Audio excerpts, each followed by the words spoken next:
जय हिंद दोस्तों। आप सबको मेरी तरफ से राम राम, नमस्ते। क्या हालचाल, सत श्री अकाल। कमेंट में काफ़ी पूछा गया है कि सर आप इलेक्ट्रिक कार की प्लानिंग कर रहे हो, बड़ी इन्वेस्टमेंट है, आपने किन पॉइंट्स को कंसीडर किया है, क्या सोचकर, किन बातों को ध्यान में रखकर आप एक इलेक्ट्रिक कार खरीद रहे हो।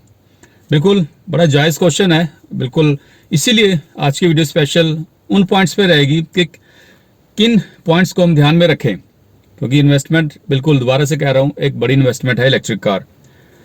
मैं अपने केस की बात करूं तो जो सबसे बड़ा रीज़न था, मैंने शायद आपसे पहले भी शेयर किया था कि मैं इसलिए इलेक्ट्रिक कार खरीद रहा हूँ, इलेक्ट्रिक व्हीकल इसलिए अडॉप्ट कर रहा हूँ कि अगर मैं किसी को राय देना चाहता हूँ कि भाई आप इलेक्ट्रिक कार खरीदिए, इलेक्ट्रिक व्हीकल अडॉप्ट कीजिए, तो सबसे पहले मुझे खुद वो इस्तेमाल करना होगा। तो इसीलिए मैं खुद एक इलेक्ट्रिक कार खरीदा ताकि मैं आप लोगों से कह सकूं, उसको इस्तेमाल करूं, सारा आपको दिखाऊं, बेनिफिट्स क्या है, कैसे, सारा आपके साथ शेयर करूंगा। तो उसके बाद मैं आपको कह सकता हूं कि आप इलेक्ट्रिक कार लीजिए। बड़ी इन्वेस्टमेंट है, आप तभी मेरी बात का विश्वास करोगे। ये मेरे केस में रीज़न था। बट इसके अलावा टोटल 5 पॉइंट मेरा मानना है कि कम से कम 5 पॉइंट ऐसे हैं जिन पर ध्यान देना होगा आप इस बड़ी इन्वेस्टमेंट के लिए, एक इलेक्ट्रिक कार खरीदने के लिए। तो वो 5 पॉइंट मैं आपके साथ यहाँ शेयर कर रहा हूँ। अगर आप भी प्लान कर रहे हो एक इलेक्ट्रिक कार खरीदने के लिए, तो ये एक इंपॉर्टेंट वीडियो होने वाली है, पूरी जरूर देखिएगा। तो ये चलिए शुरू करते हैं। आप देख रहे हो सिंगार जोन का न्यू एपिसोड। चलिए शुरू करते हैं।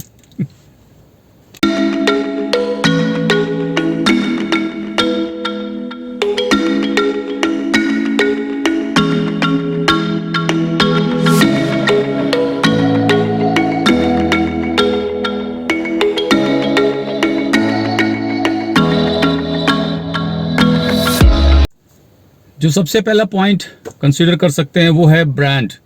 आप किस ब्रांड की कार ले रहे हो। अगर मैं नेक्सन की बात करूं तो वो टाटा मोटर्स से है, या अगर मैं कोना की बात करता हूँ वो Hyundai कंपनी की है। अगर हम ZS की बात करते हैं तो वो MG मोटर्स की है। भारत में एक ब्रांड ऐसा है जो हम कह सकते हैं जो हमारे दिलों के खास है, हमारे, हम उस पर ज़्यादा विश्वास करते हैं, और वैसे भी भारत का नंबर 1 ऑटोमोबाइल ब्रांड भी है वो। और उससे जुड़ा अपडेट भी मैंने आपके साथ शेयर किया था। तो वो है Tata Motors. Tata Motors, Mahindra, even Maruti Suzuki, लोग विश्वास करते हैं इन गाड़ियों पे। ये अलग बात है कि मारुति सुजुकी उस तरह की गाड़ी नहीं बना रही, सेफ गाड़ी नहीं बना रही है। इस पर कई वीडियोस बना चुका हूँ आपके साथ। लेकिन टाटा महिंद्रा अपनी सेफेस्ट कार के लिए जानी जाती हैं। और जब मैं यहाँ टाटा मोटर्स की बात कर रहा हूँ तो बिल्कुल नंबर 1 ब्रांड वैल्यू। इसके अलावा अगर हम बात करें brand versus startup, electric 2 wheeler, electric 3 wheeler, वहाँ स्टार्टअप ठीक है, आप उन पर जा सकते हो।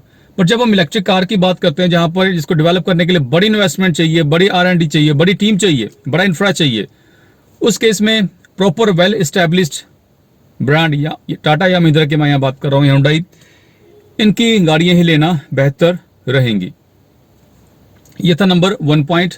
और जो नंबर 2 पॉइंट है वो है प्राइस। आपको उस जो मॉडल आप पसंद करते हो उसका प्राइस क्या है, या आपको उसके इंसेंटिव क्या मिल रहा है, आपको बेनिफिट, कैश बेनिफिट क्या मिल रहे हैं। अगर मैं बात करता हूँ यहाँ नेक्सन की, तो ओवरऑल प्राइस में कोई कट नहीं है, जो एक्चुअल प्राइस है वही मिलेगा। हाँ, जैसे मुझे ऑफर की गई है कि आपको 10,000 तक की जो एक्सेसरी है वो फ्री मिलेगी। एक मुझे ये बेनिफिट है। कोना भी कुछ ऐसी बेनिफिट दे रही है, बट उसका प्राइस बहुत ज़्यादा है, आउट ऑफ रीच है वो। सेकेंड, अगर मैं चंडीगढ़ की बात करता हूँ, फ्रॉम चंडीगढ़, यहाँ जो RTO है, RTO ठीक है, फेम स्कीम थी, उसके अंडर सब्सिडी डालकर मुझे ये नेक्सन मिली होगी। लेकिन अगर मैं स्टेट, अपने सिटी लेवल की बात करूँ, तो यहाँ की RTO मुझे जो रजिस्ट्रेशन चार्जेस है, जो कि तकरीबन मेरे हिसाब से 50,000 से 50,000 से ज़्यादा है, वो मुझे बिल्कुल माफ़ किया गया है। मेरे वो पैसे यहाँ पर मेरे बचेंगे अगर मैं चंडीगढ़ से गाड़ी खरीद रहा हूँ। 100% एग्जम्पशन, यहाँ पर रजिस्ट्रेशन जो चार्जेस हैं वो मुझे मिल रहे हैं। तो ये आप देखिए कि आपके शहर में आपको ये बेनिफिट मिल रहा है कि नहीं। मिले तो बहुत अच्छा।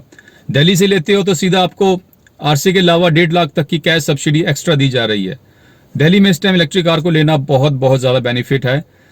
इसके अलावा मुझे काफ़ी कमेंट आए थे स्टेट वाइज भी, कहाँ पर इलेक्ट्रिक व्हीकल लेने का। उस पर एक मैं प्लान कर रहा हूँ, एक अलग से वीडियो ज़रूर बनाऊंगा, नेक्स्ट वीडियो, ताकि आपको जो जिन स्टेट्स में ज़्यादा बेनिफिट मिल रहे हैं इलेक्ट्रिक व्हीकल से, उनके बारे में मैं आपको ज़रूर बताऊँ। नंबर 3 अगर मैं पॉइंट की बात करता हूँ, वो है एक इलेक्ट्रिक व्हीकल जो सबसे बड़ा मेन पार्ट है, बैटरी एंड मोटर। आपको उस पर क्या मैक्सिमम वारंटी मिल रही है, और उस पर आपको ध्यान देना होगा। अगर मैं नेक्सन और कोना की बात करता हूँ, दोनों ही बैटरी पर और मोटर पर 8 साल या 1,60,000 जो पहले आएगा इतनी वारंटी देते हैं। और वहीं अगर बात करूँ MG मोटर्स की ZS इलेक्ट्रिक, तो वो 8 साल या 1,50,000, 10,000 उन्हें थोड़ा कम रखा है। सीधी सी बात है, कोई कंपनी अगर आपको 8 साल की वारंटी दे रही है, मीन्स मेरा मानना कि 10-12 साल कहीं नहीं जाने वाली आपकी वो, जिस पर खुद कंपनी 8 साल की वारंटी दे, तो 10-12 साल आराम से आपकी गाड़ी जाएगी। तो ऐसे में खुद सोचिए, जब आप अगले 10 साल बाद इसको चेंज करने की नौबत आएगी, तब भारत में काफ़ी ज़्यादा कंपनीज खुद यहाँ पर जो बैटरी सेल है अभी जो इंपोर्ट हो रहे हैं वो भारत में बन रहे होंगे। बेहतर टेक्नोलॉजी होगी, बेटर उनकी परफॉर्मेंस होगी, आपको कम रेट में ज़्यादा बढ़िया क्वालिटी की बैटरी या मोटर्स मिलेंगी उस टाइम। तो इस बात को भूल ही जाइए। अगर आप एक अच्छी कंपनी से गाड़ी खरीदते हो तो लॉन्ग टर्म वाला जो सीन है यार, क्या खर्चा आएगा बैटरी चेंज करना, भूल जाओ उसको यार। आज की बात करो, 10 साल बहुत दूर होते हैं, पता नहीं तब आप चलाओगे भी नहीं। 10 साल 5 साल बाद आप सेल कर दो, कोई और गाड़ी खरीद लोगे इलेक्ट्रिक। बहुत ऑप्शन आने वाली है अगले साल से, लाइन लग जाएगी डिफरेंट मॉडल्स की इलेक्ट्रिक कार मार्केट में। अब बात करते हैं नंबर 4। हमेशा जो कंसिडर करते हैं हम अक्सर कि रीसेल वैल्यू क्या है। भारत में अभी टाटा, महिंद्रा, मारुति, टोयोटा, इन कंपनीज की रीसेल वैल्यू अच्छी है। लेकिन अगर हम बात करें फोर्ड, स्कोडा, वॉक्सवैगन, इनकी रीसेल वैल्यू में दिक्कत है। वहीं हम सब जानते हैं इलेक्ट्रिक व्हीकल्स में टाटा मोटर्स बहुत अच्छा कर रहा है, एक ब्रांड वैल्यू है, नंबर 1 ऑटो कंपनी है भारत की ब्रांड के हिसाब से। तो मुझे नहीं लगता कि आगे चलकर इनकी रीसेल में कोई दिक्कत आएगी। अगेन यहाँ ब्रांड वैल्यू मैटर करती है, जो पॉइंट मैंने सबके पहले फर्स्ट वन आपके साथ शेयर किया था। इसके बाद लास्ट पॉइंट जो इंपॉर्टेंट भी है, आप जिस शहर में या गांव में, रूरल में, जहां भी आप एक इलेक्ट्रिक कार खरीदना चाहते हो, उसके आसपास चार्जिंग इंफ्रा कैसा है, ये एक ज़रूरी पॉइंट है। लोकल कोई दिक्कत नहीं है। अगर मैं अपनी बात कर रहा हूँ, मेरी जो रिश्तेदारी है जहाँ मैंने जाना होता है जनरली, मेरी 90% जो नीड्स हैं वो नेक्सन की, अगर मैं 200 किलोमीटर रेंज मानकर चलता हूँ, तो मेरी 90% नीड्स अगर मैं रिश्तेदारी में जा रहा हूँ तो पूरी हो रही है। ठीक है, चंडीगढ़ से मैं दिल्ली जाता हूँ 250 किलोमीटर, वहाँ मुझे एक बार चार्ज करवाना होगा या टॉपअप करवाना होगा, तो बिल्कुल Chandigarh to national highway Delhi, I think charging infra develop है। तो ये चीज़ आपको एक बार देखनी होगी, आपकी जो नीड है वो पूरी हो रही है उस रेंज से। या अगर आपको किसी तरफ लॉन्ग रूट निकलना भी पड़ता है, कोई रिश्तेदारी आपकी दूर है, या आपको लगता है कि आपकी प्लानिंग है, आप घूमने जा सकते हो पर्टिकुलर एरिया, आप हिमाचल जाना चाहते हो, मनाली जाना चाहते हो, तो वहाँ से इन बिटवीन चार्जिंग इंफ्रा क्या है, ये सब पॉइंट आपको कंसिडर करने पड़ेंगे। वैसे कोई दिक्कत नहीं है, मैं मानता हूँ कि अगले साल तक चार्जिंग इंफ्रा काफ़ी डेवलप हो जाएगा। ऑलरेडी उस पर काम चल रहा है, प्राइवेट लेवल पर, गवर्नमेंट लेवल पर हो रहा है, चार्जर लग रहे हैं, स्पेशली हाईवेज पर। लोकल सिटीज़ में हमें ज़्यादा जरूरत नहीं पड़ती है, बट हाईवेज पर चार्जिंग इंफ्रा डेवलप हो रहा है, इसमें कोई शक नहीं है। इस पर आप बेफिक्र रहिए इस पॉइंट से। तो ये 5 पॉइंट थे जो बिल्कुल मैंने कंसिडर किए।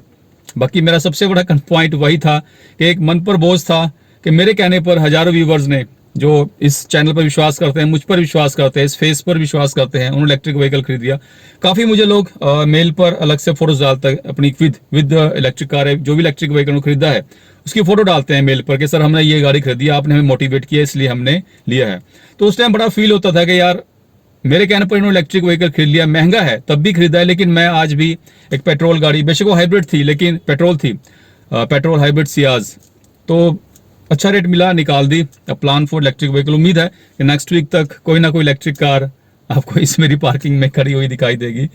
तो ये थे 5 पॉइंट। उम्मीद है आपके पॉइंट, आपकी जो कंसिडरेशन है, आपके अगर मन में कोई विचार है, डाउट है, वो पूरे हो गए होंगे। कुछ रह गया हो, मिस हो गया हो तो कमेंट में ज़रूर बताइएगा, मैं उस पर बिल्कुल आपके साथ बात जरूर करूँगा। फिलहाल आज के लिए इतना ही। धन्यवाद वीडियो को अंत तक देखने के लिए। जय हिंद।